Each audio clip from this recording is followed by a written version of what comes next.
साथियों को महाशिवरात्रि की बहुत बहुत शुभकामनाएं। महाशिवरात्रि केवल एक पर्व नहीं, बल्कि आत्मा और परमात्मा के मिलन की रात मानी जाती है। पृथ्वी पर आध्यात्मिक ऊर्जा चरम पर होती है। मन, शरीर और आत्मा को शुद्ध करने का श्रेष्ठ अवसर मिलती है। शास्त्रों में कहा गया है कि इस रात्रि की गई पूजा हजारों जन्मों के पापों को शांत कर देती है और जीवन के दुख स्वतः शिव के चरणों में समर्पित हो जाती है। प्रिय साथियों, कथा को अंत तक अवश्य सुने। हाय रे दुर्भाग्य, वो इस पृथ्वी पर जहाँ हर जीव को ममता की छां चाहिए, जहाँ हर बच्चे को पिता का साया नसीब होता है, वहीं कुछ अभागे ऐसे भी होते हैं जिनकी झोली में ईश्वर ने सिर्फ वीरानगी लिखी होती है। ये कथा है उसी वीरानगी में लिपटी एक नन्ही जान की, जिसकी आंखों में आंसुओं के सिवा कुछ और नहीं था, जिसके होठों पर माँ या पिता जैसा पवित्र शब्द कभी ठहरा ही नहीं, जहाँ बचपन की हर सुबह किलकारियों से गूंजनी चाहिए, वहाँ उसकी सुबह भोर के धुंधलके में अपने नन्हे नन्हे कदमों से फूलों की तलाश में शुरू होती थी। वो एक अनाथ बालिका थी। नाम उसका चाहे कुछ भी रहा हो, गांव वाले उसे कभी गुड़िया कहते, कभी पागलिन और अक्सर तो केवल वो कहकर बुलाते थे।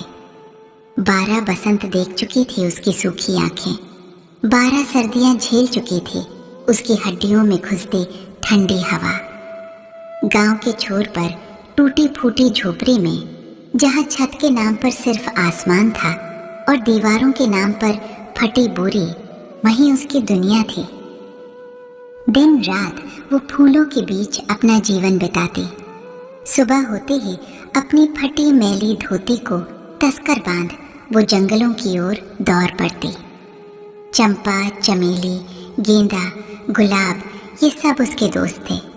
उन्हीं की खुशबू में वो अपनी भूख और अकेलापन को भुलाने की कोशिश करती। पत्तों और कांटों से घायल उसके नन्हे हाथ फूलों को इतनी नरमी से चुनते थे मानो वो कोई अमूल्य रत्न हो, और थे भी तो। वही उसके जीवन का आधार थे। वही फूल लेकर वो गांव की गलियों में भटकती। फूल ले लो, ताज़े फूल, पूजा के लिए। उसकी आवाज़ इतनी धीमी थी कि अक्सर कोई सुन ही नहीं पाता था, और जो सुनता भी वो या तो नजरें फेर लेता या फिर ताना कसता। ये अनाथिन फिर आ गई, अरे जा जा, पता नहीं कहाँ से आ जाती है हर रोज। उसके छोटे से हृदय पर ये शब्द तीखे बाण की तरह चुभते थे। प्यार, दया, करुणा। मनुष्य के हृदय से ये भाव मानो लुप्त ही हो चुके थे। गांव के लोग उसे हीन दृष्टि से देखते थे। कोई उस पर विश्वास नहीं करता था, कोई उससे बात नहीं करता था। अक्सर बच्चे पत्थर मारते, बड़े भगा देते। चली जा यहाँ से अभागन, कहीं हमारी किस्मत भी न बिगड़ जाए। ऐसे ही कटु वचनों से उसका दिन भरता था। उसकी आंखों से आंसुओं की धारा बहती रहती थी, पर कौन था जो पूछने आता? कौन था जो पूछता, क्यों रो रही हो बिटिया? कोई नहीं। उसकी दुनिया में सिर्फ दर्द था और बेबसी। एक छोटी सी जान, अकेली। एक ही जगह थी जहां उसे थोड़ी शांति मिलती थी, जहां उसका दिल थोड़ा सुकून पाता था। गांव के प्राचीन शिव मंदिर में। उस मंदिर की देहरी पर उसकी आत्मा को एक अनकही सी शीतलता मिलती थी। वो वहाँ रोज फूल बेचने आते, पर मंदिर के भीतर से आती मंत्रोच्चार की ध्वनि और धूप दीप की सुगंध उसे एक अलग ही लोक में ले जाती। कभी किसी को माँ या पिता नहीं कह पाई थी वो। माँ शब्द उसके लिए सिर्फ एक अनकही वेदना थी, पिता एक अनजाना सा अनछुआ एहसास। पर मंदिर में आकर शिवलिंग के सामने खड़ी होकर वो अपने भोले बाबा से बात करती थी। उसकी आवाज में वो इनोसेंस होती थी, वो पवित्रता होती थी जो दुनिया की कटुता ने छीन नहीं पाई थी। वो कांपते हाथों से टूटे शब्दों में शिव से कहती, बाबा आज आज ठंड बहुत है, या फिर बाबा आज कोई फूल नहीं बिका, भूख लगी है। वो उनसे शिकायत करती थी, उनसे प्रार्थना करती थी। उसकी झुकी हुई आंखें नहीं थीं, बल्कि शिव के सामने उसकी आंखें एक अजीब सी श्रद्धा और अधिकार से चमकती थीं, मानो वो जानती हूँ कि शिव उसके अपने हैं। इस सब को अपनी दिव्य दृष्टि से कैलाश पर विराजमान देवाधिदेव महादेव और जगत जननी माँ पार्वती देख रहे थे। पार्वती माता, जिनके हृदय में संपूर्ण सृष्टि की ममता समाई हुई है, उस नन्ही बालिका के दर्द को देखकर द्रवित हो उठती थी। उनका हृदय बिलख रहा था। देखिए प्रभु, माता पार्वती ने महादेव से कहा। उनकी आंखों में आंसू थे। देखिए इस अभागी बच्ची को, कैसी निष्ठुर है ये मानव जाति। एक नन्ही बालिका पर भी तरस नहीं आता इन्हें। उसे सिर्फ ताने और तिरस्कार ही मिलता है। कौन अपना है इसका इस संसार में शिव? कौन अपना है? महादेव अपनी शांत मुद्रा में आंखें बंद किए हुए थे, पर उनके ललाट पर भी एक करुणा की लकीर उभर आई थी। वे जानते थे पार्वती का मात्र हृदय उस बालिका की पुकार पर व्याकुल हो उठा है। एक माँ भला अपने बच्चे का दर्द कैसे सह सकती है? माता पार्वती उस बालिका को अपनी गोद में समेटना चाहती थी, अपने आंचल में छिपा लेना चाहती थी, उसके माथे को चूमकर उसके सारे कष्ट हर लेना चाहती थी। आखिर माँ तो माँ होती है, फिर चाहे वो जगत जननी ही क्यों ना हो। महादेव ने मंद मंद मुस्कुराते हुए कहा, देवी, समय आ गया है कि इस जगत को प्रेम और करुणा का वास्तविक अर्थ समझ में आए। मनुष्य कठोर हो गया है, उसमें अब न दया शेष है न भाव। स्वार्थ और अहंकार के अंधकार में डूबे इन मनुष्यों को अब ये स्मरण कराना होगा कि हर जीव के भीतर परमात्मा का अंश है और हर जीव पर करुणा करना ही सच्चा धर्म है। पार्वती माता ने उस बालिका को देखा जिसके फटे कपड़ों से शीत हवा सीधे उसके नन्हे बदन को चीर रही थी। उसके हाथ ठंड से कांप रहे थे, फिर भी उसकी आंखों में शिव के प्रति अटल विश्वास झलक रहा था। ये दृश्य माता पार्वती के हृदय को और भी व्यथित कर गया। उन्होंने मन ही मन संकल्प लिया, अब और नहीं, अब मेरी ये बिटिया और कष्ट नहीं सहेगी। महाशिवरात्रि की वो रात थी। गांव में हर तरफ उत्सव का माहौल था। हर घर में दीपक जगमगा रहे थे। मंदिरों में शंखनाद और घंटियों की ध्वनि वातावरण को भक्तिमय बना रही थी। लोग नए वस्त्र धारण कर प्रसाद और जल लेकर शिव मंदिरों की ओर उमड़ पड़े थे। पर उस बालिका के लिए हर रात की तरह ये रात भी बस एक और सर्द भूख भरी रात थी। उसने भी कुछ फूल बचा कर रखे थे जो वो शिव के चरणों में अर्पित करना चाहते थे, पर मंदिर के भीतर उसे कोई घुसने ही नहीं देता था। अभागी है ये, कहीं मंदिर अपवित्र न हो जाए। ऐसी बातें सुनकर उसका दिल टूट जाता था। फिर भी मंदिर के बाहर एक कोने में बैठकर उसने अपने बाबा के नाम का जाप किया। ओम नमः शिवाय, ओम नमः शिवाय। वो जाप करती रही और ठंड से ठिठुरती रही। उसके पास कोई शाल नहीं था, कोई कंबल नहीं था, सिर्फ वो फटी धोती और उसका अदम्य विश्वास। भूख, ठंड और अकेलेपन से लड़ते हुए उसकी आंखें धीरे धीरे भारी होने लगीं। उसने मंदिर के बाहर पत्थरों पर ही सिर टिका दिया। आखिरी बार उसने शिव मंदिर के गर्भगृह की ओर देखा, जहां शिव की विशाल प्रतिमा शांत भाव से विराजमान थी। बाबा, बहुत ठंड है। उसके होठों से एक अंतिम फुसफुसाहट निकली और फिर वो नींद की अगाध खाई में उतर गई।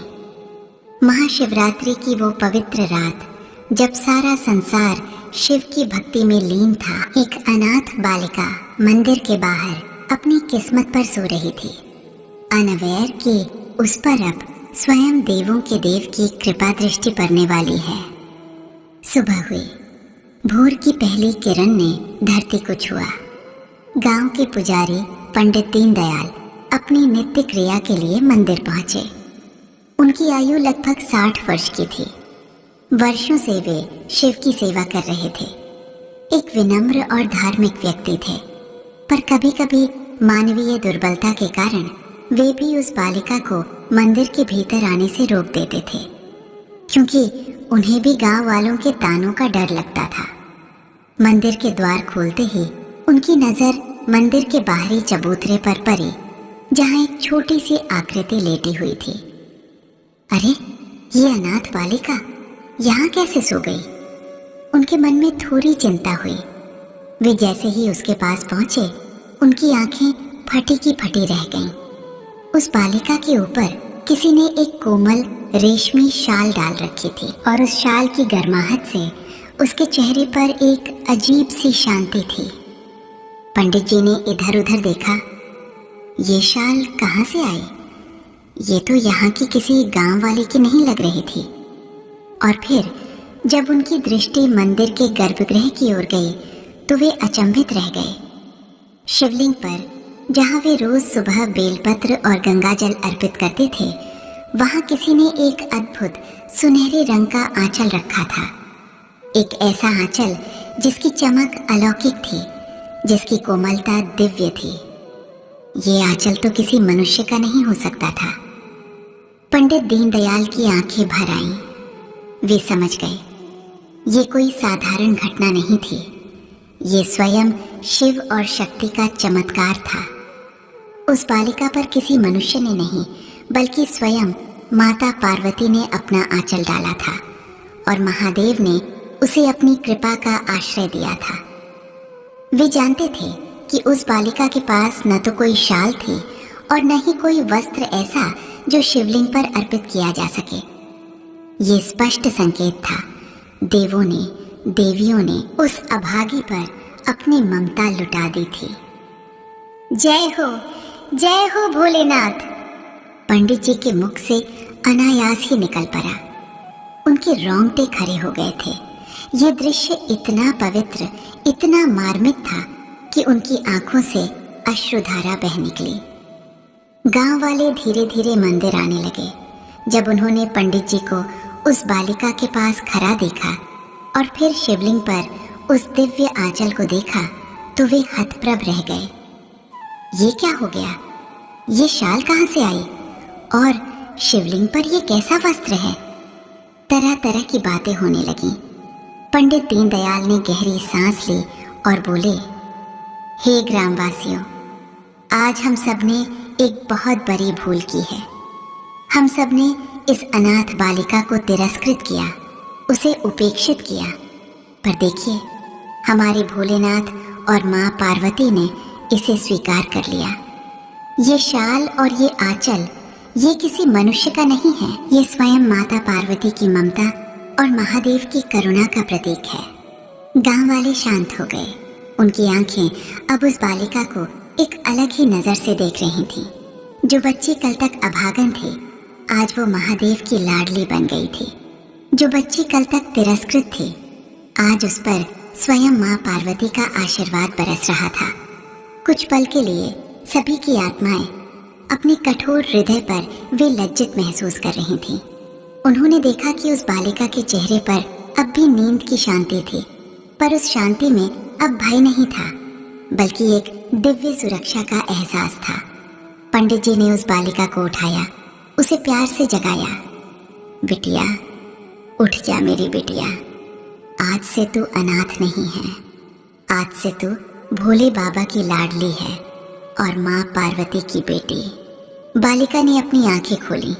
उसने पंडित जी को देखा, गांव वालों को देखा और फिर अपनी शाल को देखा। उसकी छोटी सी दुनिया में इतना प्यार, इतनी नरमी उसने कभी महसूस नहीं की थी। उसे कुछ समझ नहीं आया, पर उसके हृदय में एक अजीब सी खुशी और सुरक्षा का भाव उमड़ पड़ा। गांव वालों की कठोरता, उनकी उदासीनता अब पिघलने लगी थी। गांव वालों की कठोरता, उनकी निष्ठुरता अब पिघलने लगी थी। जो लोग कल तक उसे भगा देते थे, आज वही उसकी ओर श्रद्धा से देख रहे थे। पंडित दीनदयाल ने उस बालिका को अपने साथ ले लिया। उन्होंने उसे अपना लिया जैसे वो उनकी अपनी बेटी हो। उन्होंने उसे गंगा नाम दिया क्योंकि वो निर्मल थी, पवित्र थी और महादेव की कृपा से जीवन पाई थी। गंगा अब रोज मंदिर जाती, पर अब उसे कोई नहीं रोकता था। वो फूलों की माला बनाती और स्वयं अपने हाथों से शिव और पार्वती को अर्पित करती। उसकी आंखों में अब आंसू नहीं थे, बल्कि एक चमक थी, कृतज्ञता की, प्रेम की और भक्ति की। गांव भी धीरे धीरे बदलने लगा। महाशिवरात्रि की उस घटना ने लोगों के हृदय को छू लिया था। उन्हें अपनी गलतियों का एहसास हुआ। उन्होंने समझा कि सच्चा धर्म केवल पूजा पाठ में नहीं, बल्कि हर जीव के प्रति दया और करुणा में है। वे अब गंगा को प्यार से बुलाते, उसे भोजन देते और उसकी देखभाल करते। गंगा का जीवन, जो कभी निराशा के अंधकार में डूबा था, अब आशा और प्रेम के प्रकाश से जगमगा रहा था। वो बरी हुई। पंडित जी के सानिध्य में उसने शास्त्रों का ज्ञान प्राप्त किया और स्वयं एक परम भक्त बन गई। वो आजीवन शिव और पार्वती की सेवा में लगी रही।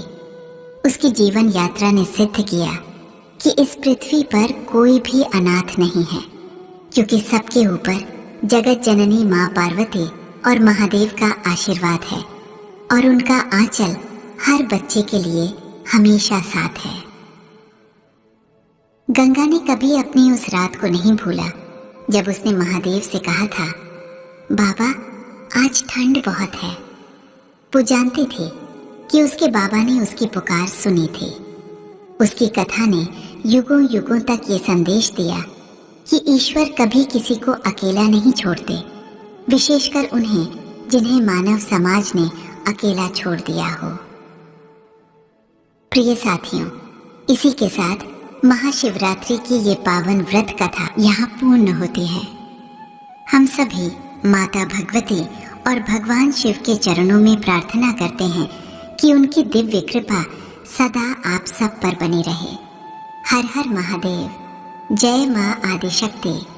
जय हो जगत की जननी माता।